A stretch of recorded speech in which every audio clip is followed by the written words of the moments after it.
song especially does not take all that. Okay, save that for Texas Flood or something like that.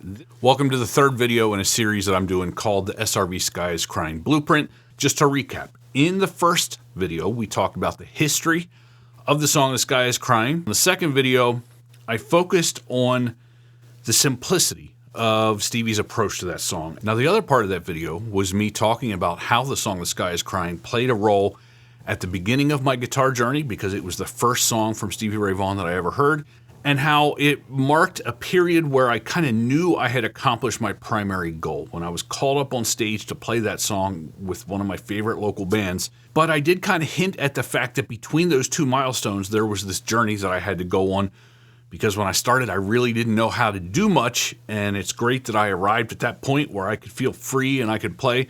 But that journey is what Texas Blues Alley is all about, because I want to help you while you're in that journey kind of get across. So today we're getting down to the real nitty-gritty, and we're going to talk about some things that I've learned while I've studied this song, that using what you already know how to play, you can model your playing after what Stevie did to get some of the same payoff from your soloing that we hear from him in that recording. So without any further ado, let's get into the details here. I'm going to bring up my on-screen fretboard, and first we're going to talk about where you want to structure your playing in this song. Now, we're going to be playing in the key of B, but we're using E-flat tuning. So B is usually right here at the 7th fret, but since it's E-flat tuning, B is up here at the 8th fret. So let's first talk about the soloing positions that you're going to be using for this song. Now, you may be coming from a background where you know the minor pentatonic scales and maybe the major pentatonic scales if you're a little bit more advanced.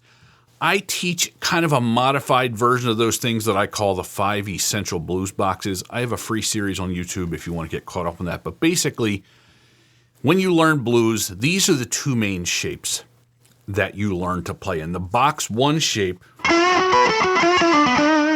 that's where you're used to hearing stuff like this.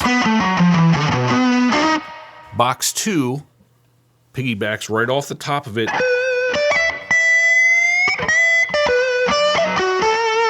And that's what I kind of call the Albert King box. Now, these are just modified versions of the minor pentatonic scales. That's beyond the scope of this video. I have up here what I call box 3, or the B.B. King box, because you may be familiar with playing there. But what is important for the context of this video is that we're going to leave box 3 alone, and for this song, we are only soloing in these two shapes. Again, our inspiration for what we're doing here is the amount of restraints and constraints that Stevie Ray Vaughan used when he played this song. So when you solo, your soloing is going to move between the box 2 shape, where you'll be doing things like this, and box 1. Now, here's what you need to think about. Each of these boxes has a lot of potential licks that you can play in them. Obviously, if you played the whole song like this, let me go back to the beginning here. If you played the whole song like this,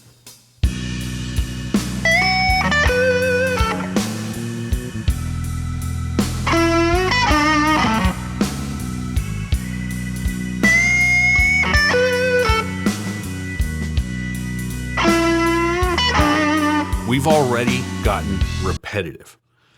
So here's what you need to realize. Because we only have 2 shapes, there is already a limited amount of things that we can play, but within these shapes, there are different areas that you can solo to create different sounds. So when you're in the box 2 shape, that's your most obvious Albert King lick, but there's a lot of little color that you can add in while you go down there, and different places that you can end. And where you end your licks is a little bit beyond the scope of this free course, but just keep in mind that the roots of your chords are your primary target notes. So over the 1 chord, those are the notes that you want to aim for most often. Over the 4 chord, those are the notes you want to target. And over the 5, those are the primary notes that you want to target. But the bottom line is, when you are playing within the same position for more than one lick in a row, you want to mix up where you end your licks. So if you end one lick like this, maybe the next one end up here. Maybe on the third one, maybe end with a bend. When you move down into the box 1 shape, you have a couple different areas to work with. You've got your kind of main root in there, but you also have the upper notes. You've got the area between the boxes, and then you've got your lower one, which is where you'll be playing most of your turnarounds when you're hitting the 5 chord. So taking a step back, we've just got these 2 shapes, but even within those 2 shapes, there's a lot of different sounds that you can create based on where you end the licks and the notes that you use in those shapes. So the principle is, the reason I'm pointing all of this out to you is that if you want to create a solo in a song like The Sky is Crying that doesn't sound repetitive, you have to think about the sound that you're creating right now.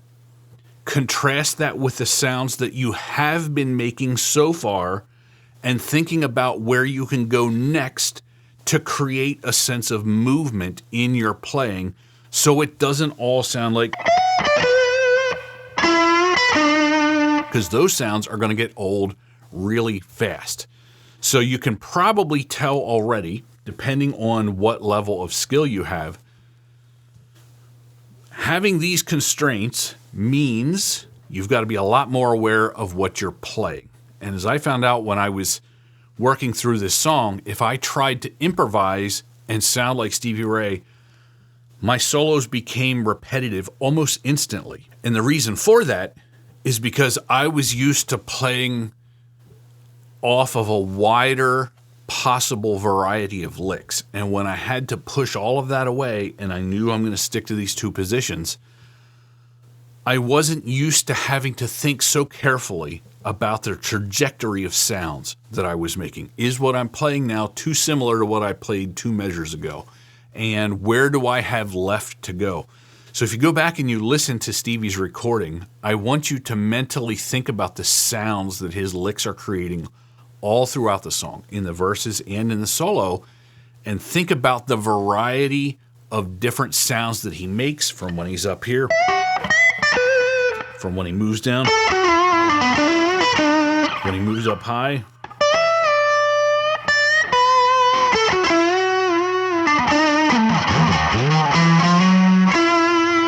he mixes up. He has a limited set of ingredients, but he mixes them perfectly so it doesn't sound repetitive. So if you don't take anything else away from this video, that's what I want you to remember. Because of our limited selection of things, you got to pay attention to the sound, the story that you're telling with your licks, so you don't repeat too many elements of the story too often. All right, we're going to move on to something a little bit more related to performing, and that is when you're playing with a singer. Because everybody has a different vocal timing. Because Stevie was singing and playing, it was easy for him to stay off of his vocal lines. You can kind of tell in the studio when, on some songs, when he kind of overdubbed his vocals, because there were times where the guitar continues in a way that didn't happen when he played live. I think this take was probably captured live. I have no way to prove that, but what I'm talking about is when somebody sings, "The sky is crying,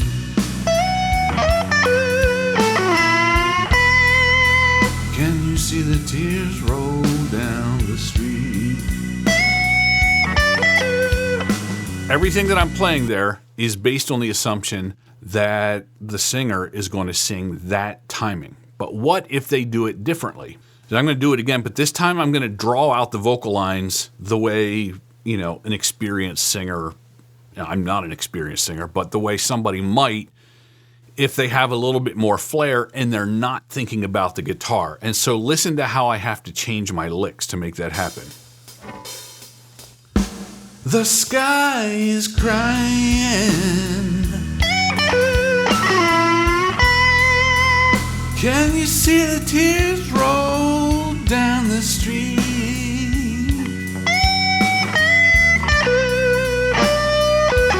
I said the sky is crying. So I'm kind of exaggerating it. But usually, the sky is crying. I've got lots of time to put that in there. Can you see the tears roll down the street? Nice, crisp endings. What I'm trying to say is, if you're playing at a blues jam or you're in a band and the singer, for whatever reason, does not want to stick to the timing that Stevie Ray had there, you need to be prepared to adapt what you're playing to fit. It's going to sound a little unprofessional if you're stepping all over the vocals. And so just something to keep in mind as you play, not to get too attached to the exact licks that you learn at any one position, and be prepared to kind of modify them on the fly to fit a different vocal timing. The next tip is just don't rush. And this is something that I see oftentimes with beginner players or early intermediate, where it's already hard to keep up. And so you finish a lick and you immediately rush to the next one. To play this song well, the way Stevie did, means you need to be able to take your time. And so to do that, it's important that you simplify your licks to the point where you don't have to think about what you're playing too much. So instead of just play, that way you can just kind of rest there. And then if you move down, if that's too busy, just go something to where you can play it like somebody who's done it before. Like when you see an athlete doing their sport, a guy named Roger Federer, tennis player, was kind of known for making his incredible, legendary level of tennis look easy because he was always prepared for where he needed to go. He wasn't all frantic. And so especially in this song, you don't want to sound frantic or rushed. You want to sound like you're exactly where you intended to be at the right time, and you're in no hurry to leave. So this is more of a mentality shift. If you haven't really thought about this yet, this might be a little bit ahead of where you're at. So I'm just kind of putting this out there in front of you so you can start thinking about it. You don't want to sound rushed in what you're doing. You want to be where you're at and know why you're there, know where you're going to end your licks, and finish them on purpose, not what do they call it? The Irish goodbye, when you just leave without saying anything. We're not trying to do that. We're trying to have a definitive end to all the licks that we're playing here. The next tip is to know your destination. Know where you're going to go to next. So finish the lick that you're on, but also know that you're switching positions after this. Don't be ambiguous about that. So if you're not used to improvising, this is going to take some work, but as you learn some slow blues, you should get used to hearing a lick in your head and then playing it. So before I ever hit the final note of the lick, I already know. I've already filled out the rest of that lick in my mind. When I go,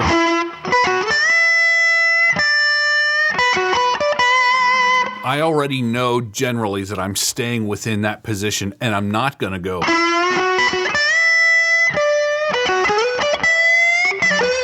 Okay? I know by the time I get to here that I'm either going to do that or I'm not going to do it. So you need to have a sense of where you're going to next, because that affects the comfort you can have finishing the lick wherever you're at. If you have a change in plans at the last minute and you say, oh, I could go up here, that's going to cause you to be rushed, which is what we talked about in the last step. So you want to kind of have the next measure kind of planned out in your head before you play it. That way you don't have to rush to end your licks because you know where you're going to be headed next. The next one is kind of a big tip, and it is just simply don't overplay. I'm going to demonstrate what I mean by overplaying in the context of The Sky is Crying. The sky is crying. Can you see the tears roll down the street?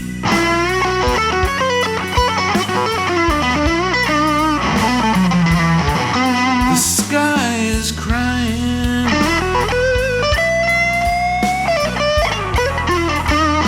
Can you see the tears roll down the street?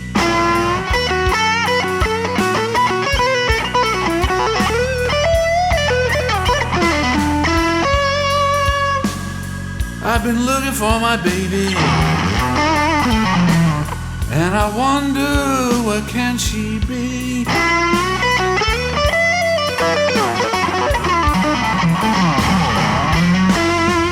Okay, so I'm really kind of overdoing it there. And what I'm trying to get across is this is something I may very well, that when I talked about it in the first video or the second video about being called up on stage to play a song, I may very well have tried to play like that because I was kind of still in my more is more phase.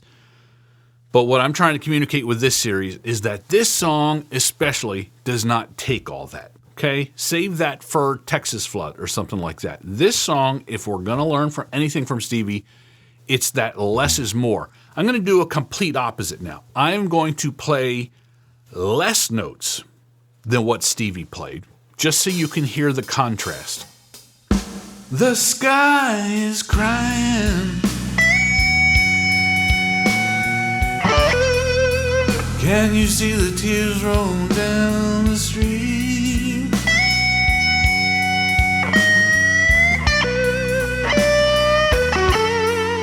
The sky is crying.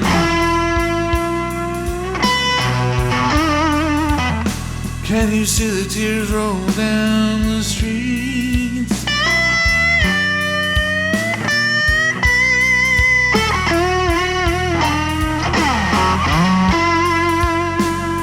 I've been looking for my baby, and I wonder what can she be?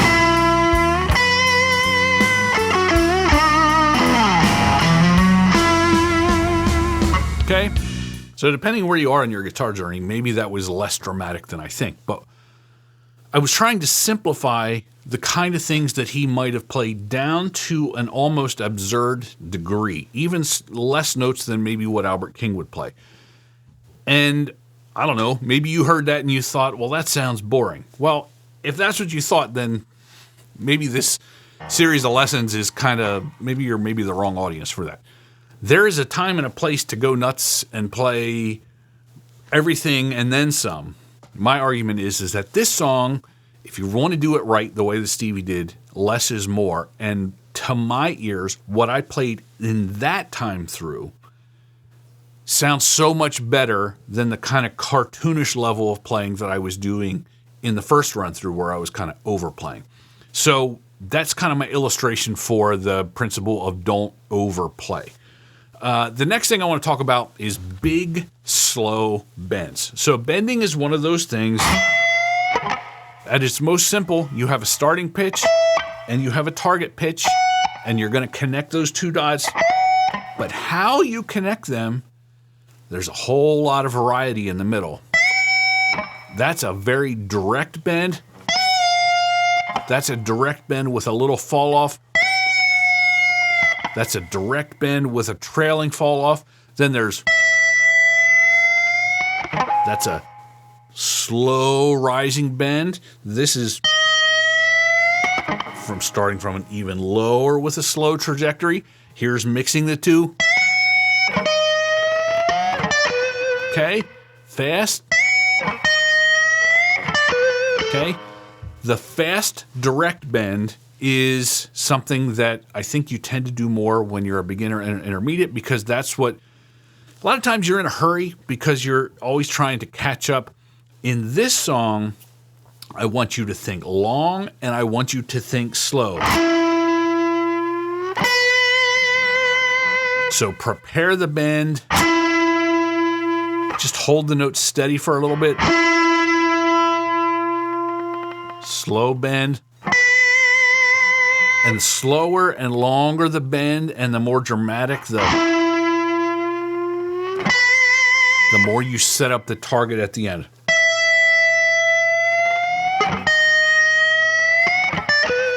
So a typical thing that you hear happen is that there will be a slow rise, but then a push at the very end.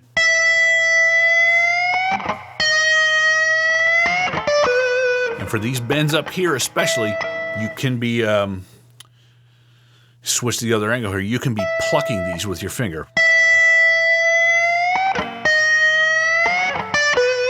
Okay? Because it gives you a little bit more of that snap that Albert King had. So big, slow bends, not rushed, a variety of trajectories. Sometimes you want them to end on top. Sometimes you might want them to come back down. Just be aware of what you're doing. Do it on purpose and do it with intent. On the topic of vibrato, this is a song for dramatic vibrato, not little subtle vibrato. But like the phrase, with freedom comes responsibility, with vibrato comes some kind of constraints. If you're going to do heavy vibrato, you got to be careful you're not bending too much off the pitch. As I found as I was working on the song so much, I was getting too carried away. And I would end up doing the vibrato around this pitch instead of this. And that's fine when you're by yourself, but in the context of a song where the bass is keeping the melody,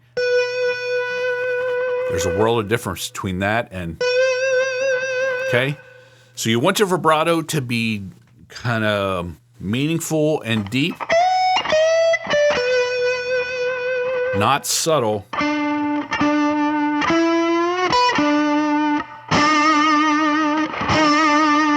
Okay? So you want a little extra stuff on it, because I talked about the limited ingredients that he has in the song. The vibrato is one of those ingredients. So maybe you have your own vibrato speed that you use.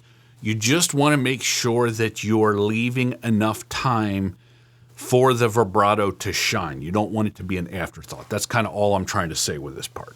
Now, this last tip is a little bit more of an advanced topic, and that is to kind of string licks together without spaces in between. So the whole song is a vocal line, then him playing something, a vocal line, and then him playing something. But in those times when he's playing something, there's very few gaps. So I'm going to do a little demonstration with a backing track here, and I'm going to play along with the song, but I'm going to intentionally leave gaps between the licks where I would normally kind of string them together. I want you to see if you can hear the difference. The sky is crying. Can you see the tears roll down the street?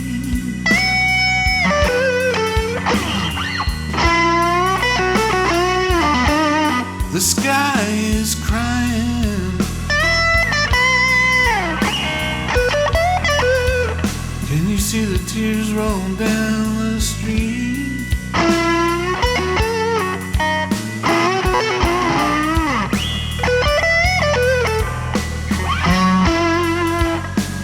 I've been looking for my baby, and I wonder what can she be.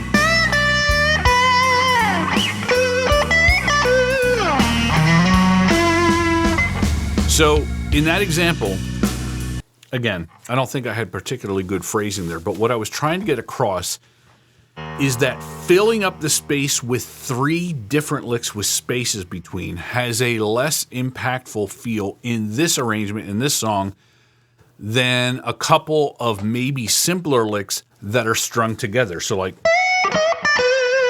1, 2, or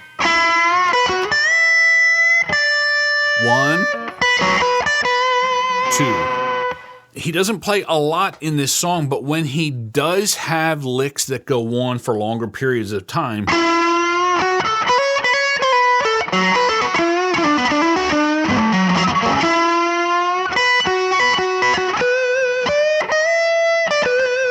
the licks are usually connected and there's not a lot of downtime between them. There are some exceptions, different times, but for the most part, his guitar is like, when it starts, it keeps going and it keeps flowing. So you want to think less about how many licks you can fit in and more about what licks can I connect to fill this space between these two vocal lines without having kind of a drop off in the middle to kind of lose momentum. So those are a collection of what I believe to be pretty valuable tips that you can use using what you already know to kind of capture some of that magic that Stevie Ray Vaughan had when he recorded this song. Now, I am aware that this is probably going to be watched by people with a variety of backgrounds, a variety of skill levels.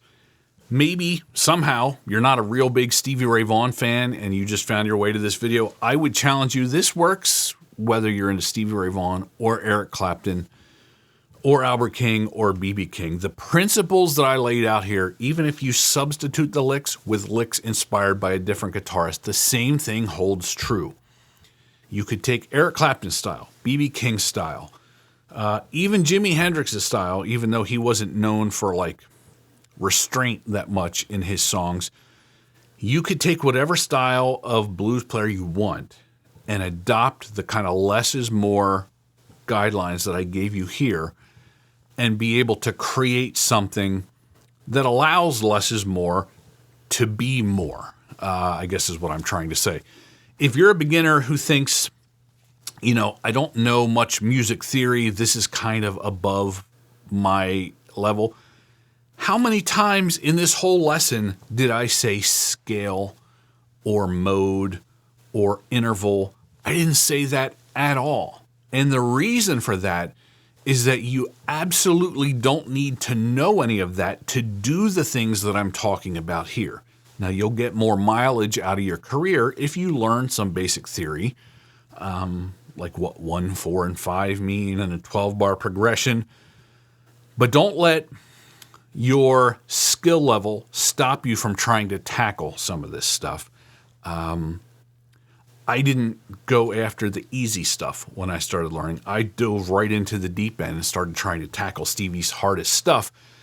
I had the advantage of having a lot of time on my hands. Not everybody has that. So I'm not saying go out there and try and learn songs note for note as your first step, but just don't look for a way out from something that you really want just because you haven't learned this, that, or the other thing. This is an excellent way to kind of start with Stevie style, because one of the benefits of him playing more simply is that it becomes more accessible to people who know less. Now, on the other side of the spectrum, maybe you're a more advanced player and you think that all of this is kind of beneath you.